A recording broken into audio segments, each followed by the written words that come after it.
सत श्री अकाल। मेरा चैनल कैप्टन स्वपन मिश्रा में आप लोग को स्वागत है। आज 3 या 4 दिन के बाद फिर एक वीडियो लेके आपका सामने मैं हाजिर हो रहा हूँ। आज हम जो हमारा मेजर टॉपिक रहेगा नेशनल हेराल्ड का केस, जिसके ऊपर ईडी ने अभी चार्जशीट दाखिल किया है।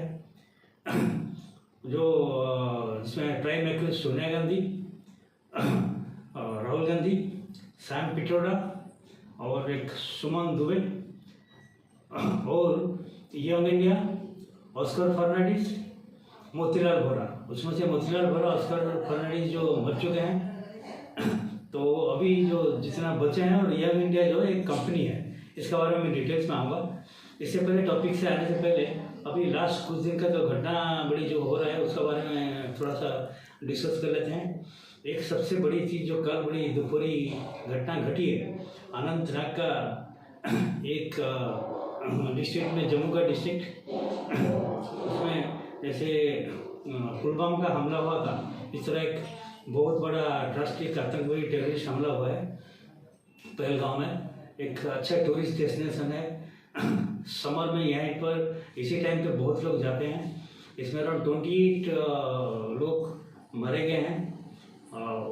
उन्होंने स्पेशली इसमें 4 टेररिस्ट आए थे जो आर्मी के यूनिफॉर्म में थे, और उन्होंने लोगों को जिसको मारा है उनका जो धर्म रिलीजन पूछ के मारा है।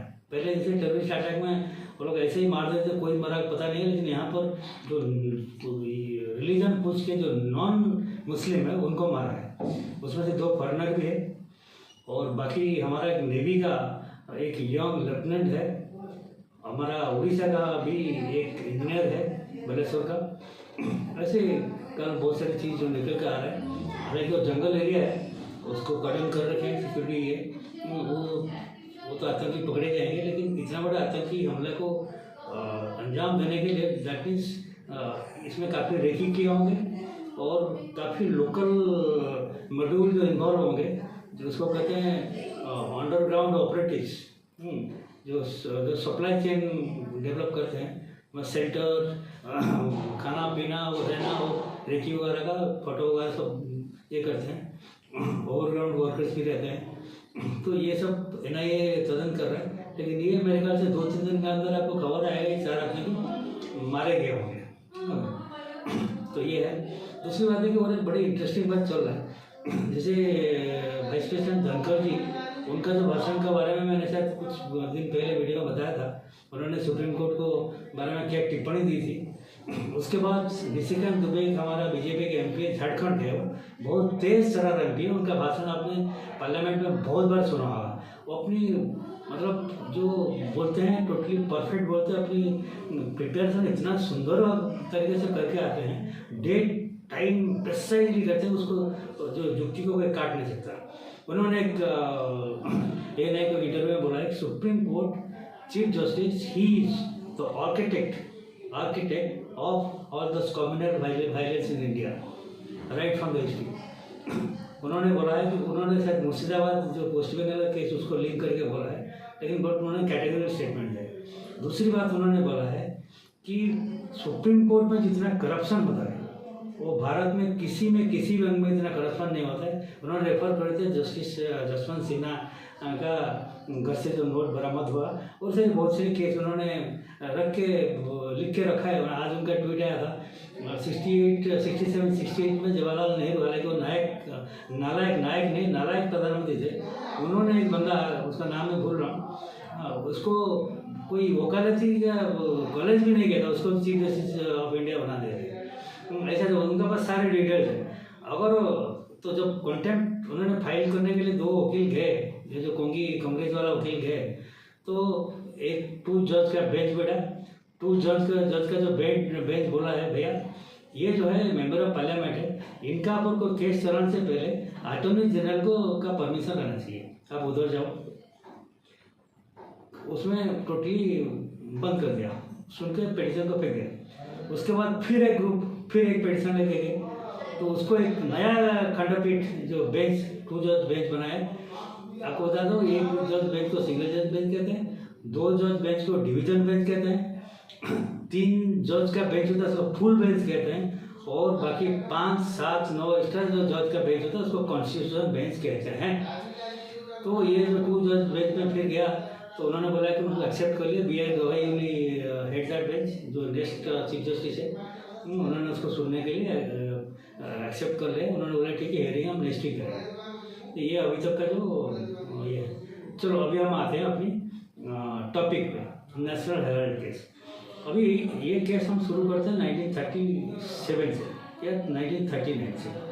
जवाहरलाल नेहरू जी उन्होंने चाहा कि एक अपने जो फ्रीडम मूवमेंट को चलाने के लिए जो मैसेज पहुंचना चाहिए सब लोगों के पास, उसके लिए एक न्यूज़पेपर की ज़रूरत है। उस टाइम पर भारत में सिर्फ 2 न्यूज़पेपर चलता था। एक है टाइम्स ऑफ इंडिया, जो बेनेट एंड कलम, जो ब्रिटिश ओरिजिनेटेड न्यूज़पेपर, और एक हिंदी का पंजाब केसरी चल रहा है, और कोई न्यूज़पेपर था नहीं उस टाइम पर। तो उन्होंने जवाहरलाल नेहरू बोले कि नेशनल हेराल्ड बोल के एक न्यूज़पेपर चलाने के लिए प्लान किया। तो उन्होंने जितना जो अच्छे मतलब जिनके पास पैसा था उनसे चंदा मांगे, जो हालांकि पटेल उनके पर उनको विरोध किया तो चंदा मंदा नहीं लेने का, जस्ट छोटा मोटा कंट्रीब्यूशन लेके चालू करने का। लेकिन कुछ लोगों ने 15-15 लाख दिए हैं, चंदा दिए हैं, और बाकी जो कुछ जो छोटे मोटे हैं वो भी 1 रुपये, 2 रुपये, 5 रुपये, टोटल 1001 आदमी जो शेयर होल्डर्स उनको वो मिला के जो फंड जमा हुआ उस टाइम पर, उसके बाद वो नेशनल हेराल्ड का न्यूज़पेपर चालू हुआ। दिल्ली, लखनऊ, मुंबई, बेंगलोर, ऐसे 5-6 जगह से, कलकत्ता, ये 5-6 जगह से चालू हुआ। उस टाइम पर प्रिंटिंग का, आजकल जैसे कि डिजिटल का ज़माना हो गया, प्रिंटिंग लेजर प्रिंटिंग हो गया, बहुत ईजी हो गया, 3D प्रिंटर तक आ गया। उस टाइम पर प्रिंटिंग के लिए मतलब एक बड़ा सा रूम चाहता था प्रिंटिंग के लिए, लिथो प्रिंटिंग होता था, इतना बड़ा मशीन था, बहुत बड़ा मशीन था, घर में कटाकट लिथो में एडजस्ट करना पड़ता था। It is very difficult task. And मतलब अगर 1000, 5000 कॉपी निकालने के लिए काफ़ी मेहनत करना पड़ता था। और बाय द वे मैं सर कंटेम्प्रेरी बोलता हूँ कि अपना उड़ीसा में जो सबसे ओल्डेस्ट न्यूज़पेपर है वो समाज है, जो गोपबंधु दास ने शुरू किया था, सेम नेशनल हेराल्ड का आजू बाजू में 1 या 2 साल का डिफरेंस होगा। तो न्यूज़पेपर छपना शुरू हो गया, छपना पे चलना चालू हुआ, लोगों ने पढ़ा एंड इट पिक्ड अप। उसके बाद क्या हुआ? उसके बाद ये जैसे कि भारत स्वाधीन हो गया और धीरे धीरे जैसे बहुत सारे पेपर आ गए, इंडियन न्यूज़पेपर, ये Hindi, English, different regional paper, बहुत सारे पेपर आ गए। और जब स्वाधीन हुआ तो नेहरू प्राइम मिनिस्टर बन गए, बाकी सब लोग अपने अपने राजनीति में व्यस्त हो गए। तो जो नेशनल हेराल्ड में नेहरू सिर्फ नाम के लिए ये रहते, लेकिन नेहरू उसको मतलब डायरेक्ट इन्वॉल्व नहीं हुआ, कि कोई कांग्रेस वाला इन्वॉल्व नहीं हुआ। तो धीरे धीरे मिसमैनेजमेंट गए, 2008 में ये पेपर बंद हो गया। लेकिन जब तक बंद हुआ, इनका जो प्रॉपर्टी है, जो उनका जो प्रॉपर्टी खरीद के हेराल्ड बिल्डिंग किए थे, उसका जो प्रॉपर्टी अराउंड 2000 करोड़ जो हिसाब किया जाता है, पब्लिक का हवा मारते हैं 5000 करोड़ का, लेकिन it is around 2000 crore property बन गया था। लेकिन इनका पर 91.21 करोड़ का, 90.21 अराउंड 91 करोड़ का उधारी चढ़ गया था। उधारी मतलब जैसे न्यूज़पेपर चलता है, गवर्नमेंट के प्रोत्साहन में चलता है और एडवर्टाइजमेंट चलता है। जब ये बंद हो गया, तो जैसे कि कोई होर्डिंग वगैरह दिए थे, कोई वगैरह वर्कर जो उनका तनख्वाह नहीं मिला था, कोई सप्लायर, कोई मेंटेनेंस, ये सब खर्चा हो गया। 91 करोड़ रुपए का लाइबिलिटी चढ़ गया था तो उस टाइम पर। लेकिन प्रॉपर्टी था अराउंड 2000 करोड़ का, लैंड वैल्यू का मॉडल। और उसको क्या कहे कि वो जो डिफरेंट प्रॉपर्टी को ब्रिज ऑफिस बना के उसको उन्होंने, कांग्रेस वालों ने उसको रेंट में चढ़ा दिया। कांग्रेस वालों ने नेशनल हेराल्ड बोलते हैं, national Herald means Congress control national Herald, rent पे चढ़ा दिए। रेंट का पैसा जो कांग्रेस के खाते में, जो मोतीलाल वोरा जो थे वो कांग्रेस के भी ट्रेजरर थे, नेशनल हेराल्ड का भी ट्रेजरर थे। तो ये सब करते थे।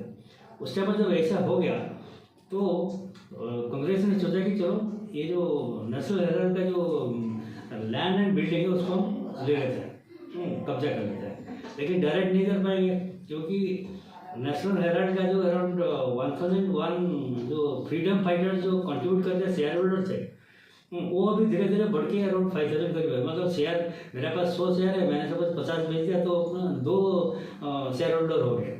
तो कोई 25 बेच, ऐसे 5000 करीब शेयर होल्डर हो गए। तो इन्होंने क्या किया, शेयर होल्डर को कुछ पता नहीं है, nobody knows the shareholder. इन्होंने एक कंपनी बनाया यंग इंडिया बोलते हैं। यंग इंडिया कंपनी में कौन कौन थे? Sonia Gandhi 38% share holder, Rahul Gandhi 38% share holder, बाकी 20% शेयर होल्डर जो है ये ऑस्कर फर्नांडिस, सैम पिट्रोडा, सुमन दुबे, ये लोग थे ये। और मोतीलाल वोरा उनका थे। मोतीलाल वोरा जो कंपनी सेक्रेटरी एक्ट में मोतीलाल वोरा भी इनका ट्रेजरर थे। तो Motilal Vora is the Congress treasurer, Motilal Vora is young India treasurer, Motilal Vora is the national health का जो ये है उसका कंपनी का नाम था एसोसिएट जनरल। कंपनी का नाम जो ये था एसोसिएटेड जर्नल का, कंपनी का ये में नेशनल हेराल्ड का पेपर छपता था। तो उन्होंने क्या किया, कांग्रेस ने उसने क्या किया कि एक कांग्रेस पार्टी का फंड से, मतलब मोतीलाल वोरा, सोनिया गांधी, उन्होंने अपनी एसोसिएटेड जर्नल को एक 92 करोड़ का लोन दे दिया। लोन देके उन्होंने 99% शेयर को मतलब लोन दे दिया। लोन देने के बाद वो लोन जब शेयर में डिवाइड होता है तो मतलब उतना शेयर होल्डर इतना लायबिलिटी क्लियर करेगा। उसके बाद उन्होंने क्या, जो यंग इंडिया जो है, अगेन सोनिया गांधी, राहुल गांधी एंड मोतीलाल वोरा, उन्होंने यंग इंडिया क्या किया, वो जो 50 लाख देके वो ASJ एसोसिएटेड जर्नल ऑफ ये जो है उसको 50 लाख देके खरीद लिया। वो 50 लाख फिर अगेन कांग्रेस ने यंग इंडिया को लोन दिया, यंग इंडिया उसको एसोसिएटेड जर्नल को देके खरीद दिया और लाइबिलिटी खत्म हो गया। और यंग जो ऐसे ASJ जो कांग्रेस की लोन माफ हो गया, मुक्त हो गया और 2000 करोड़ का प्रॉपर्टी जो है जो यंग इंडिया के पास आ गया। इसका मतलब है राहुल गांधी का 38%, सोनिया गांधी का 38%, बाकी ये सब है। उसमें मोतीलाल वोरा तो मर गया है, 3 साल हो गया, उनका देहांत हो गया। अभी जो शेयर होल्डर जो ये सैम पिट्रोडा के पास है तो यूके में बैठा हुआ है, तो अभी उसका ऊपर केस फाइल हुआ है जो ब्लड केस है। लेकिन उन्होंने बोला कि मनी लॉन्ड्रिंग का केस लग रहा है, लेकिन चीटिंग का केस सब टिक जाएगा एक्चुअली। तो ईडी ने उन्होंने कुछ प्रॉपर्टी को सीज किया था, अभी फिलहाल कुछ किया है, अराउंड 685 करोड़ प्रॉपर्टी दर सीज। बांद्रा-कुर्ला कॉम्प्लेक्स में उनका बिल्डिंग था, दिल्ली का बिल्डिंग था, सीज किया हुआ है। और अभी ईडी केस फाइल कर रहा है। तो केस को कैसे लाइट में इसके बारे में बात करेंगे। कंपनी का कैसे परमिशन अभी तो बता दें। सुब्रमण्यम स्वामी आप जानते हैं बहुत बड़ा वकील है, सुप्रीम कोर्ट का वकील है और बीजेपी का नेता थे।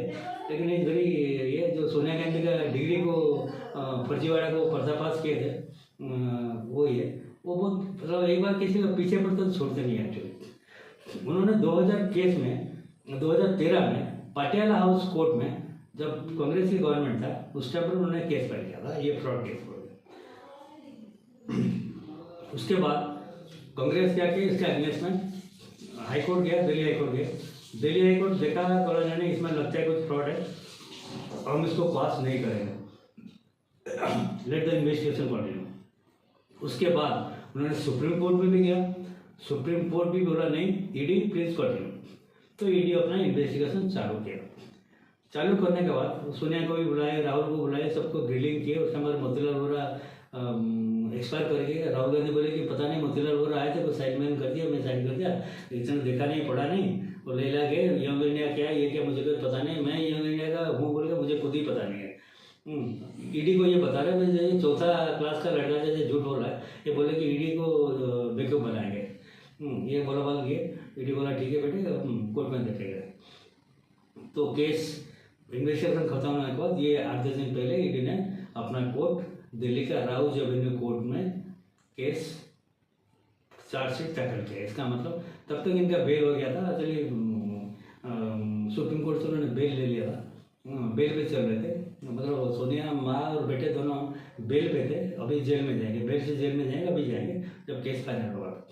इसमें क्या ना कांग्रेस वाले क्या किया कि मूर्ख तो कांग्रेस वाले ऐसे मूर्ख होते हैं, उन्होंने जैसे पब्लिक सेंटिमेंट गायब कर ये सुप्रिया सीडेंट आते हैं, क्या आता है, ये हमारा पॉलिटिकल वेंडेटा है, हम पूरा कांग्रेस का पीछे बीजेपी हाथ धोकर पड़ा है उसका। ये अरे ईडी तो अपने ये क्या चार्जशीट दाखिल किया, वो तो कोर्ट का मामला है ना, और बीजेपी उसका क्या किया, बीजेपी को मतलब नहीं है। हाँ, केस सुब्रमण्यम स्वामी ने किया, ईडी इन्वेस्टमेंट किया, इन्वेस्टिगेशन किया, तुमने कोर्ट में गया था, कोर्ट में दिल्ली हाईकोर्ट और सुप्रीम कोर्ट ने मना कर दिया। ईडी अपने काम की है, अपना काम के करके चार्जशीट दाखिल किया। तुम्हारा जो बात है तुम कोर्ट में बोलो ना, इधर पब्लिक को बोल देगा चलो ईडी ऑफिस घेराव करो, ईडी ऑफिस में पत्थरबाजी करो। ये क्या नाटक है क्या, पब्लिक को बेवकूफ सर है, पब्लिक समझ नहीं क्या है। तो ये माँ बेटे मेरे को लगता है जेल जाएंगे। तिहाड़ जेल में एक अच्छा सा कमरा रहेगा। तो वो तिहाड़ जेल में वो कमरे में दोनों माँ बेटे रहेंगे और चक्की पिचिंग करेंगे। तो आज का वीडियो में और एक छोटा सा चीज़ जोड़ता हूँ मैं। टाइम कितना हुआ वीडियो का? 15 मिनट। हाँ 15 मिनट। 15 मिनट हो गया। मेरा मतलब जो कैमरामैन पूजा बोल रहे हैं 15 मिनट हो गया और 2 मिनट होगा। इसके बीच में और एक बड़ा केस चल रहा है। वो है अपना जमाई राजा जमाई रॉबर्ट वड्रा जी।